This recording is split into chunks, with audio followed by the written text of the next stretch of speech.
মিথ্যা মিথ্যা আয়নাঘর সাজিয়ে জনগণদের বোকা বানাচ্ছে অন্তর্বর্তীকালীন সরকার, এমন এমন প্রমাণ মিলছে আজকের ভিডিওতে।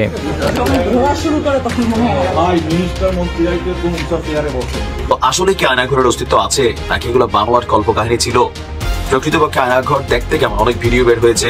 যতটাই শুনি অবিশ্বাস্য মনে হয়, এটা কি আমাদের জগৎ, এটা কি আমাদের সমাজ? আমরা এটা করলাম। সূর্যের আলো যেমন সত্য, আল্লাহকে সাক্ষী রেখে বলছি, কসম করে বললেও কাফারা দিতে হবে না। এই গুম, খুন, আয়নাঘর, নির্যাতন সব সত্য। এই গুজব লিক যত গুজব ছড়া। দর্শক, বর্তমান সময়ে সব থেকে আলোচিত বিষয় হচ্ছে আয়নাঘর। আর দর্শক, এই আয়নাঘর নিয়ে বর্তমান সময়ে অনেকেই বলতেছে যে মিথ্যা মিথ্যা একটা আয়নাঘর দেখে জনগণদেরকে বোকা বানানো হচ্ছে। আবার অনেকেই বলতেছে যে আয়নাঘরটা যেরকম দেখানো হয়েছে এর থেকে আরো ভয়ঙ্কর ছিল আয়নাঘর। কিন্তু দর্শক, সব থেকে বড় যে কথাটা সেটা হচ্ছে এতদিন পর ইউনূস সরকার কেন আয়নাঘর দেখতে গেলেন এবং আয়নাঘর দেখে তিনি কি বুঝাইতে চাইলেন, এই সবকিছু নিয়ে কিন্তু বর্তমান সময়ে অনেক বেশি আলোচনা হচ্ছে, সমালোচনা হচ্ছে। কিন্তু দর্শক, আজকের ভিডিওটা যদি আপনারা শেষ পর্যন্ত দেখেন তাহলে বুঝতে পারবেন এবং জানতে পারবেন যে হঠাৎ করে কেন ইউনূস সরকার এই যে আয়নাঘর প্রদর্শনে গেলেন। আর আয়নাঘরের ভিতরে যে সমস্ত জিনিসপাতি নিয়ে বর্তমান সময়ে কথা বলা হচ্ছে যে এগুলো বানানো হয়েছে বা এগুলা মেরামত করা হয়েছে বা এগুলো মানুষকে দেখানোর জন্য বানানো হয়েছে, এই সব কিছুর উত্তর কিন্তু আপনারা আজকে পাবেন। সো দর্শক, আমি রিকোয়েস্ট করবো অবশ্যই কিন্তু আপনারা ভিডিওটি একটু স্কিপ করবেন না, সম্পূর্ণ ভিডিওটি দেখার চেষ্টা করবেন। আমাদের কাছে কিছু প্রতিবেদন আছে, প্রতিবেদনগুলো চলতে থাকবে, আপনারা জাস্ট প্রতিবেদনগুলো দেখলেই বুঝতে পারবেন।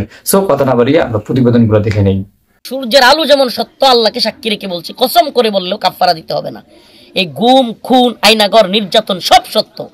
এই গুজব লিক যত গুজব ছড়া। আয়নাঘর যারা তৈরি করেছে এরাও জানে আয়নাঘর ছিল এবং এখানে টর্চার হইতো। আওয়ামী লীগের যারা নেতৃত্ব স্থানীয় এরাও জানে আয়নাঘর আছে এবং ভিকটিম যারা এরা তো জানেই। এটা সূর্য এবং চন্দ্র যেমন সত্য, এটাও সত্য, আয়নাঘর ছিল, আছে। এখন আয়নাঘরের যেই আলামতগুলো নষ্ট করা হয়েছে, আমি আমার কথা বলি। আমি র্যাব ওয়ানের যেই টর্চার সেল বা র্যাব ওয়ানের যেই ঘুমঘর ওগুলোতে ছিলাম। আমি ওখানে যেটা দেখছি আপনাদেরকে বলি, আমি একজন প্রত্যক্ষদর্শী, আল্লাহকে সাক্ষী রেখে বলছি। প্রথমত বলি, এই কথাগুলো যদি মিথ্যা হয় তাহলে প্রথমত যেটা আল্লাহর কাছে আমাকে জবাবদিহি করতে হবে। দ্বিতীয় হইল, যেই মানুষগুলো আমাদেরকে র্যাব বলেন, ডিবি বলেন, পুলিশ বলেন, যারা কিনা আমাদেরকে ওই ঘরগুলোতে নিয়ে রাখছিল বা যারা ওখানে ছিল, এরা কি বলবে? এরা কি জীবিত না? এরা বলবে হুজুররা মিথ্যাবাদী, দেখো হুজুর কিভাবে মিথ্যা বলতেছে। তা আমরা তো, আল্লাহ মাফ করুক, এইভাবে মানে ওদের কাছে আমরা সম্মানী। ওরা আমাদেরকে টর্চার করেছে, নিয়েছে, কিন্তু এরা আমাদেরকে বিশ্বাস করে, মিথ্যাবাদী মনে করে আওয়ামী লীগের মতো। তো এরা কি বলবে যে হুজুররা দেখো মানে দিনে দুপুরে মিডিয়ার সামনে মিথ্যা বলতেছে। আমরা তো মিথ্যা বলতে পারি না। তো আমি র্যাব ওয়ানে যেটা দেখছি, আমি নিজে আমার চোখ লাগায়া, প্রথমে চোখের মধ্যে কাপড় পেঁচায়া পিছনে এভাবে হ্যান্ডকাপ লাগিয়ে নিয়ে যাওয়া হয়েছে। আমি সংক্ষিপ্ত করতেছি। নেয়ার পরে ভিতরে যেটা দেখছি ছোট্ট একটা ঘর। আপনাদেরকে বলি, আমি এই ভিডিও কিছু মিডিয়াতে বা কিছু কিছু জায়গায় আলামতগুলো প্রকাশ পাইছে, কিন্তু আপনি দেখেন প্রধান উপদেষ্টা যেই আয়নাঘরে গিয়েছে এটা হলো ডিজিএফআই এর আয়নাঘর। আমি এখানে যাই নাই, ওই সব বিষয়গুলো আমি বলতে পারবো না ডিজিএফআই এর আয়নাঘরে। কিন্তু আলামত যে নষ্ট হয়েছে, আমরা যেহেতু অন্যান্য জায়গায় এই ঘরগুলো দেখছি, তাইলে বোঝা যায় যে আলামতগুলো নষ্ট করছে, প্লাস্টার করছে, ছোট রুমগুলোকে বড় করে ফেলছে। এই যে আলামতগুলো নষ্ট করছে, চেয়ারের যে দেখাচ্ছে এরকম না, এগুলো নষ্ট করছে। সালাম আলাইকুম। 5ই আগস্টের পর বাংলাদেশের মানুষের মধ্যে একটা জিনিস নিয়ে সবচেয়ে বেশি কৌতূহল ছিল, সেটা হচ্ছে যে দীর্ঘদিন যাবৎ আমরা আয়নাঘর একটা শব্দের সাথে পরিচিত ছিলাম। তো আসলে কি আয়নাঘরের অস্তিত্ব আছে নাকি এগুলো বানোয়াট কল্পকাহিনী ছিল? প্রকৃতপক্ষে আয়নাঘর দেখতে কেমন অনেক ভিডিও বের হয়েছে, আপনারা স্ক্রিনে ইতিমধ্যে 2-1টা ছবি দেখতে পাচ্ছেন। তো প্রকৃতপক্ষে আয়নাঘরের অস্তিত্বের প্রমাণ মিলেছে। আর আজকে আমাদের প্রধান উপদেষ্টা, সাথে আরো কয়েকজন উপদেষ্টা, সাংবাদিক, ইভেন যারা এই আয়নাঘরগুলোতে ছিলেন, তাদের বক্তব্য, তাদের কি বলা হয় যে ডেডিকেশন, সবকিছু আমরা সামনে পেলাম। মজার বিষয় হচ্ছে উপদেষ্টা আসিফ, তারা যখন ডিবিতে ছিল তখন নাকি তাদেরকেও আয়নাঘরে নিয়ে আসা হয়েছিল। একটা রুম দেখে আসিফ বলতেছে যে এটা একটু ভাঙ্গাচুরা বড় করা হয়েছে, বাট এখানে একটা রুম ছিল। তো চলুন দেখি ছবিতে, এবং বাকি বক্তব্যগুলো আপনাদেরকে বলছি যে আজকে আমাদের ডক্টর ইউনূস সহ একটা টিম তারা এই আয়নাঘর পরিদর্শন করেছেন। ডক্টর ইউনূসের সাথে বাকি যারা ছিল তারা প্রতিরক্ষা গোয়েন্দা মহাপরিদপ্তর, যেটা আছে ডিজিএফআই, সেইখানের যে যৌথ জিজ্ঞাসাবাদ সেল এবং র্যাব 2 এর সিপিসি 3 এর ভেতরের যেই সেলগুলো ছিল বা আয়নাঘর হিসেবে পরিচিত, সেগুলোকে পরিদর্শন করেছেন। এরপর র্যাবের সদর দপ্তরের টাস্ক ফোর্স ইন্টেলিজেন্স সেন্টারেও তারা পরিদর্শন করেন। আর এখানে গুম সংক্রান্ত তদন্ত কমিশনের সদস্য থেকে শুরু করে আরো অনেকে ছিলেন। আর এসব গোপন বন্দিশালা আগারগাঁও, কচুক্ষেত এবং উত্তরা এলাকায় বলে জানিয়েছেন প্রধান উপদেষ্টার যে প্রেস উইং আছে। সেইখান থেকে আমরা এই ছবিগুলো যেগুলো দেখিয়েছি, বলা হচ্ছে যে এগুলো বিভিন্ন বন্দিশালার বিভিন্ন কক্ষ ঘুরে তারা আপনার এই ছবিগুলোকে সামনে এনেছেন। আর এখানে আমরা যদি দেখি যে এই আয়নাঘর নিয়ে নানান বক্তব্য, ছবিতে আমরা যতটুকু বুঝতে পারছি মানবাধিকার সংগঠন থেকে শুরু করে বলা হচ্ছে যে আপনার সারা বাংলাদেশে অনেকগুলো এরকম আয়নাঘর অস্তিত্ব আছে।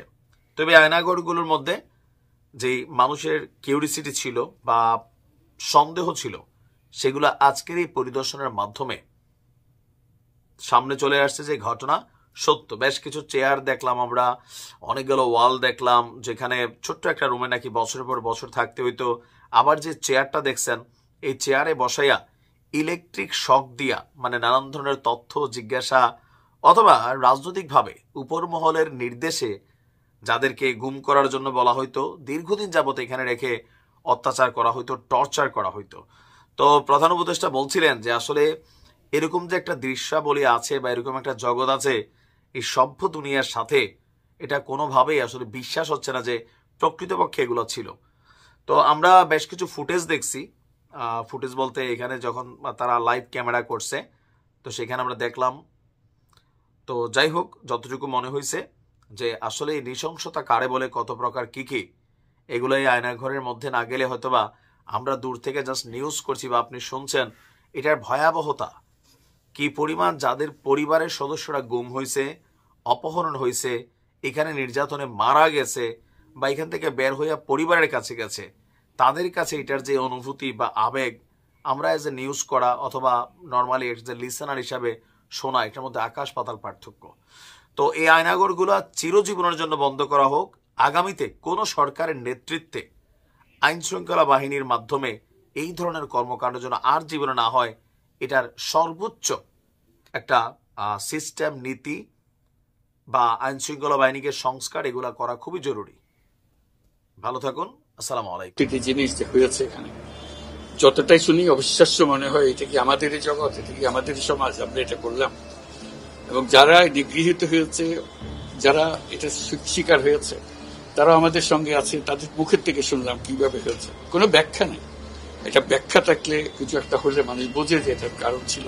এটা বিনা কারণে রাস্তা থেকে উঠিয়ে আনার মতো কথা, বিনা দোষে কতগুলো সাক্ষী সাবুত হাজির করে সেই যন্ত্র, ওই এক্সপ্লোসিভ কতগুলো গাড়ির ভিতরে ঢুকিয়ে দিয়ে তারা বলছে তুমি সন্ত্রাসী, জঙ্গি, এগুলো বলে বলে তাকে নিয়ে আসা হয়েছে। এবং এইরকম ইন্টারোগেশন সেল, এরকম টর্চার সেল, এরকম টর্চার সেল সারা বাংলাদেশ জুড়ে আছে, সেটাও শুনলাম আজকে। আমার ধারণা ছিল যে এটা বোধহয় এখানে আয়নাগর বলতেছি কয়েকটা আছে, এখন শুনতেছি আয়নাগরের বিভিন্ন ভার্সন সারা দেশ জুড়ে আছে। কেউ বলে 700, কেউ বলে 800। এটি সংখ্যাও নিরূপণ করা যায়নি পর্যন্ত, কতটা আছে, কতটা জানা আছে, কতটা অজানা রয়ে গেছে সেই জিনিসগুলো। আমরা এমনি শুনি আইএমএ জাহেলিয়াত বলে একটা কথা আছে।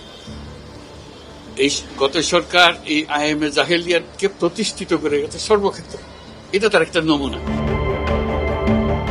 ভুক্তভোগীদের বর্ণনায় আয়নাঘরের ভয়াবহতা তুলে ধরেন প্রধান উপদেষ্টা। তিনি বলেন, পাঠ্য বইয়ে এগুলো অন্তর্ভুক্ত হতে হবে। আজকে এটা জাতির জন্য একটা বড় চূড়ান্ত রকমের একটা ডকুমেন্ট হবে, আপনাদের সাক্ষী রেখে আপনাদেরকে নিয়ে এসে আমরা শরিক হলাম এটাতে। যারা এই ভুক্তভোগী তাদের সঙ্গে কথা বললাম, কয়েকজনের সঙ্গে। ভুক্তভোগীদের সংখ্যা আমার জানার মতো 1700 প্লাস, 1750 প্লাস এরকম যারা ভুক্তভোগী। অজানা কত এটা তো আমরা জানি না, কেউ বলে যে এটা 3000-এরও বেশি হবে। কাজে সেটাও আমরা ধরে নিলাম যে একটা সীমারেখা দরকার, যেটা আমরা অজানা, সেটা কেউ প্রমাণ দিতে পারেনি। এই যে উদাও হয়ে গেছে, মানুষ নিশ্চিহ্ন হয়ে গেছে, কেউ বলতে পারছে না সে কোথায়। তার মেয়ে আপনাদের সামনেই ছিল আজকে, যে বলছে আমার মাকে কোথায় নিয়ে যাওয়া হয়েছে আজ 9 বছর ধরে।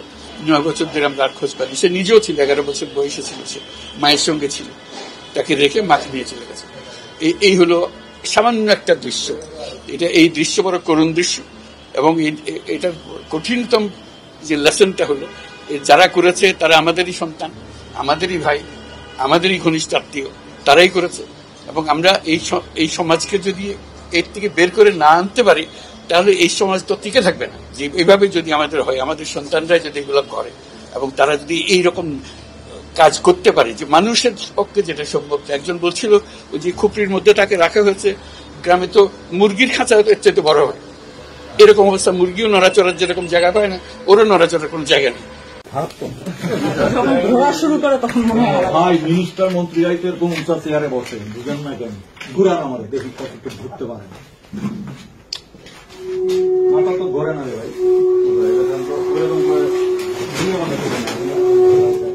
আগের মতো নাই।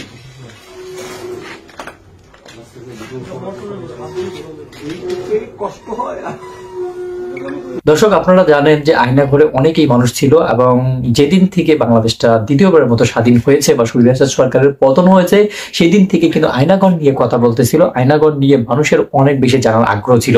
কিন্তু দর্শক, হঠাৎ করে সেই বিষয়টা কিন্তু পর্দার আড়ালে চলে যায় এবং মানুষ এটা নিয়ে একদম চুপ হয়ে যায়। কিন্তু হঠাৎ করেই ডক্টর ইউনূস কেন আয়নাঘরে গেলেন এবং আয়নাঘর গিয়ে যে সমস্ত জিনিস বর্তমান সময় ভাইরাল হয়েছে, এই যে একটা চেয়ার ছিল এবং কিছু কিছু রুম কক্ষ, এই সমস্ত কিছু নিয়ে কিন্তু মানুষ আবারও কথা বলা শুরু করে দিয়েছে। কারণ আয়নাঘরটাকে যেভাবে মানুষ চিনেছিল, এই এতটুকুন কিন্তু মানে এখানে অনেক কিছু ভাঙ্গা চাঙ্গা আছে, আবার কিছু মেরামত করা আছে। এই বিষয়গুলো নিয়ে কিন্তু মানুষের মনে খটকা লেগে গেছে এবং মানুষ এটাকে অস্বীকার করতেছে। আর যারা আওয়ামী লীগের আছে তারা তো অবশ্যই এটাকে অস্বীকার করতেছে, এটা বলতেছে এটা বানানো হয়েছে, মানে দেখাই মানে দেখতেই পাওয়া যায় যে এখানে বানানো হচ্ছে, হ্যান ত্যান এটা সেটা অনেক কিছু বলতেছে। কিন্তু দর্শক, এই সবকিছু ভিডিও দেখে আপনারা শুনলেন, আমাদের প্রতিবেদনগুলো থেকে অনেকেই আয়নাঘরে তাদের বাস্তব অভিজ্ঞতা আমাদের সঙ্গে শেয়ার করেছেন। এই সব কিছু দেখে আপনাদের কি মনে হচ্ছে, সত্যি কি আয়নাঘর ছিল নাকি অন্তর্বর্তীকালীন সরকার আয়নাঘর বানিয়েছে? এই বিষয়টা নিয়ে কিন্তু অবশ্যই আপনারা আপনাদের নিজস্ব একটি মন্তব্য করে যাবেন আমাদের ভিডিও কমেন্ট বক্সে, কারণ আপনাদের মন্তব্যগুলো আমাদের কাছে অনেক গুরুত্বপূর্ণ। সো দর্শক, ভিডিওটি ছিল এতটুকুই। আবার দেখা হবে নতুন কোনো ভিডিওতে নতুন কোনো টপিক নিয়ে। ততদিন পর্যন্ত ভালো থাকুন, সুস্থ থাকুন। আল্লাহ হাফেজ।